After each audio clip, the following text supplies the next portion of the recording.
There are several methods in which you can create an array in PHP. We're going to start by using the array function. So inside of my PHP tags, I'm going to go ahead and create the array function. Now, creating the array function, of course, without calling it is not going to do anything on our page. So here is the page when I look at it in the browser, it's completely blank.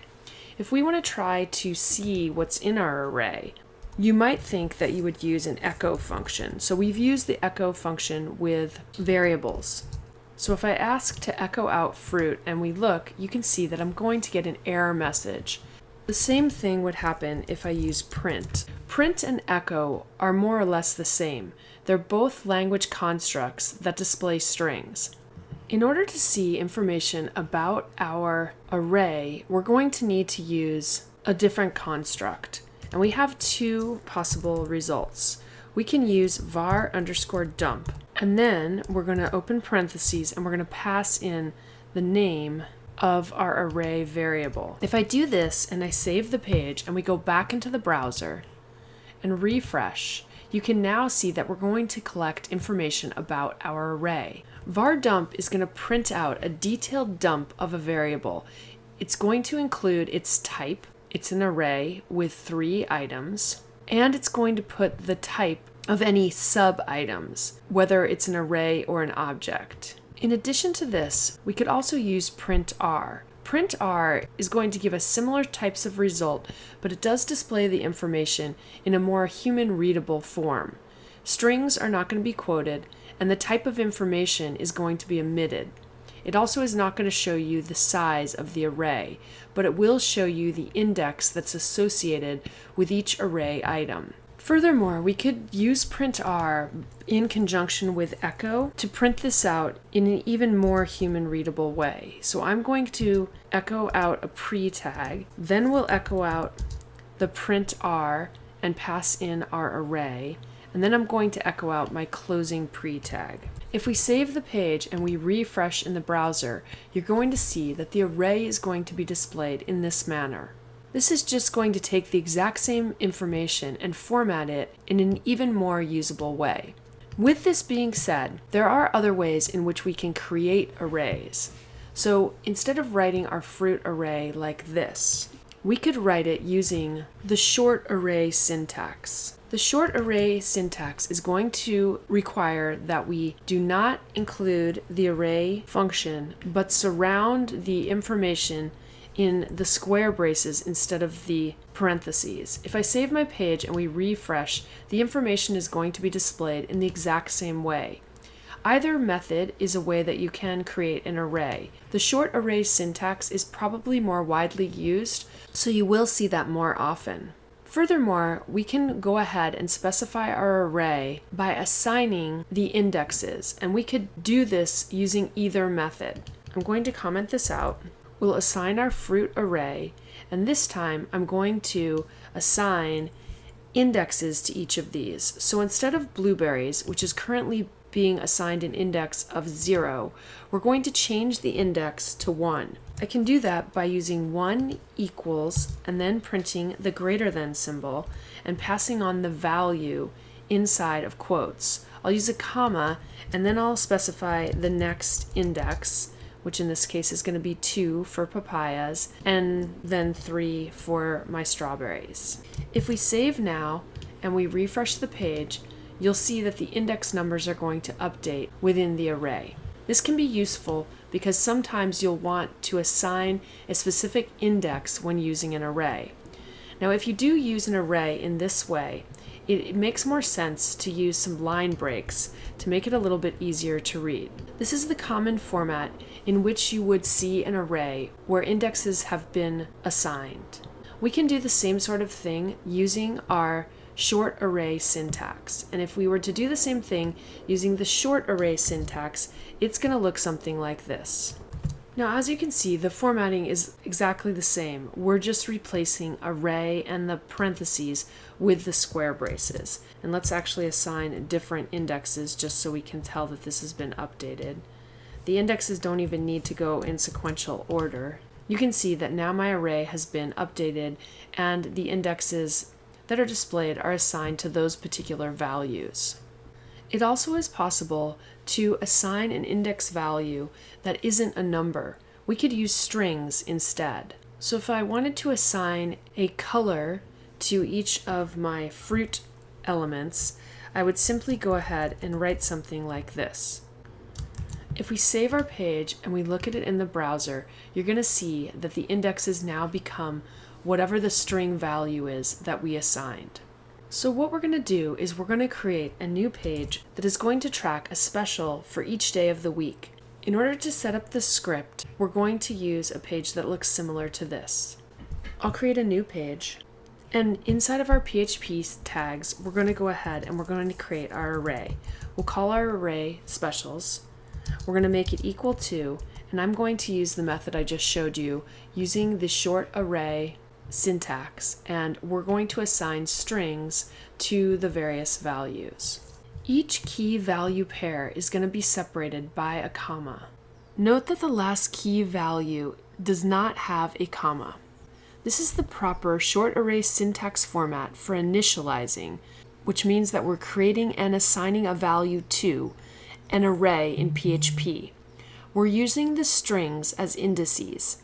Because both the key and the value are strings, we need to assign each one within quotation marks. As with strings, we can use either the double or single quotation marks, as long as you're mindful of other quotation marks that might be found within the string. Using the printr function, we'll be able to print out our array differently.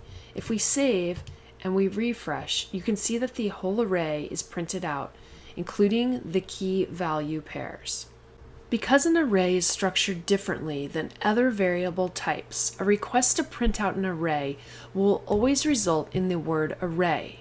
When we use printr, the function is going to print out the array's contents and structures as well. Now, instead of printing out the entire array, if we try to print out one of the elements via our array, I taught you earlier that we could use the name of the array followed by the square braces, and then we pass in the index.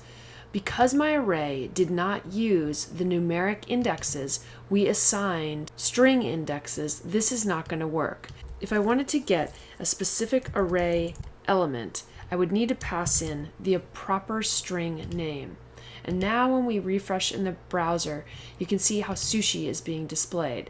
It's getting the value from the key of Tuesday. So you must refer to an array's elements via the same index that you used to create the array. If we had not specified the values and just passed in the names of the items, the array index would automatically be assigned, and it would always start with 0. The practice of beginning an index at 0 is standard in PHP, as is in most other programming languages. If you haven't done much programming, this is going to seem very odd to you, but it is the way the programming languages do start. I showed you earlier how you can manually start all your array indexes at position 1, or you can just accept the fact that when you're using PHP, you start counting at 0. Conversely, we can also assign string indices to our array, as we're doing right here. I do want to show you a few more things. I'll use my fruit array as an example here. So I'm going to create the array called fruit, and I'm going to pass in 3 values. Because I haven't specified the indexes are going to be automatically assigned. And you can see currently, sushi is going to preface the name of my array. We haven't applied any sort of formatting to our array, so the array is just going to display in the default way. For now, I'm just going to comment out my specials array. Now, I showed you earlier how we could assign specific indices to the items in our array. Let's say we wanted to change the count so that blueberries becomes the first item instead of the 0 item. You can do that in a more shorthand method by using our 1 equals greater than and then passing in the value. If I don't pass in any other indices, when I save and we refresh, you can see that all of the others are going to follow sequentially. We didn't have to specify that papaya was 2 and strawberries was 3. Sometimes you might want to create an array that's based on a range of values. Here are a couple of examples of what that might look like. I'm going to create an array called 20. We're going to make it equal to range. And in my parentheses, I'm going to put 1, 20. We'll end our PHP call. And now I'm going to print this. If we refresh on the page, you can see that I have an array that goes from 0 all the way up to 19 in regards to the indices, and the values are going to go from 1 to 20. This is a great way that you can create an array that's numeric. You can even do this creating an array that's based on the alphabet and the range function. I'm going to pass into my range function A as the first item, and then I'm going to pass in Z as the second item. If we print this, and I'll just comment out my numeric array, you can see that it's going to print out A through Z, so I'm going to end up with 26 items in my array. The range function can be used to create an array of items based on a range of values. The range function also includes a step parameter that lets you specify increments. So let's create one more array. I'm going to call this one even. I'm going to make it equal to range, and in my parentheses I'm going to pass on 0, 100, 2. This is going to create an array that is going to print from 0 to 100 and just print all of the even numeric values. So if we save and we refresh, you can see here's my array, starts at 0, goes to 100. In regards to the values, we actually have 50 indices, and you can see that it counts by even numbers the entire way through the array. And remember, if you want to have more information, instead of using printr, we can use var_dump. var_dump is going to give us further information in regards to the array. It's going to show us not only the contents of the array, but also the structure in a more detailed format. You can use the var_dump function to show how many elements are in an array and how long each string value is, as well as what type of value we're working with. You can see here we're working with integers. An array whose keys are numbers is known as an indexed array. If the keys are strings, it's referred to as an associative array. So this array right here is an example of an indexed array, while this array, as well as our fruit and specials array, are examples of associative arrays.